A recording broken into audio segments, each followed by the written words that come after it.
Bonjour tout le monde, j'espère que vous allez bien. Aujourd'hui, on va parler des meilleurs joueurs passés par le championnat chinois. Donc depuis quelques années, le championnat chinois investit massivement pour acheter des joueurs à coup de gros salaires et de gros chèques.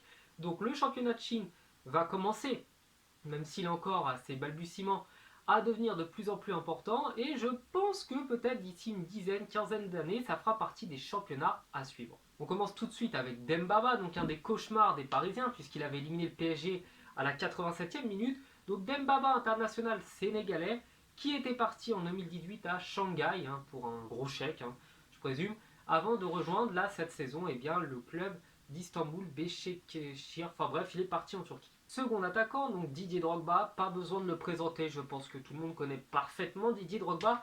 Et lui était parti également, tout comme Dembaba, à Shanghai, donc pour un contrat d'1 an, même s'il a terminé sa carrière aux États-Unis. Parler de Drogba, on va parler de son ancien coéquipier, justement, donc Nicolas Anelka, qui était lui aussi parti à Shanghai, donc pour un contrat d'une seule année, avant de terminer sa carrière en Inde, à Mumbai. Donc, bon, je dois dire que passer de Chelsea à Mumbai, honnêtement, niveau carrière, on a déjà vu mieux. Encore un attaquant, il s'agit du Brésilien Hulk. Donc Hulk qu'on avait vu à Saint-Pétersbourg, qui avait déjà pas mal disparu de la circulation et qui était probablement un des joueurs les plus cotés, on va dire, au début des années 2010.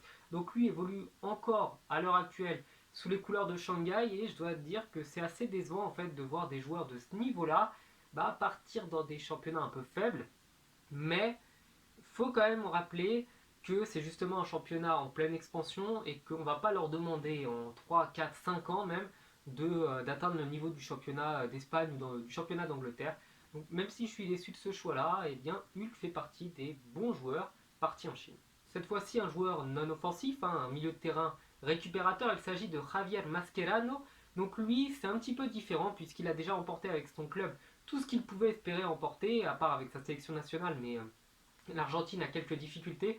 Donc lui est parti prendre un dernier contrat à eBay China Fortune. Par ailleurs, il y a retrouvé Ezequiel Lavezzi, donc lui Lavezzi qui est là-bas depuis 2016, qui fait partie des joueurs les mieux payés du championnat et d'un point de vue général des joueurs les mieux payés du monde.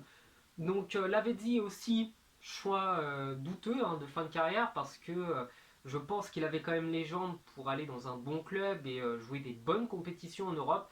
Mais bon, on va dire que le choix de l'argent a été plus fort que le choix de la carrière, puisqu'il avait déjà remporté pas mal de choses avec le Paris Saint-Germain.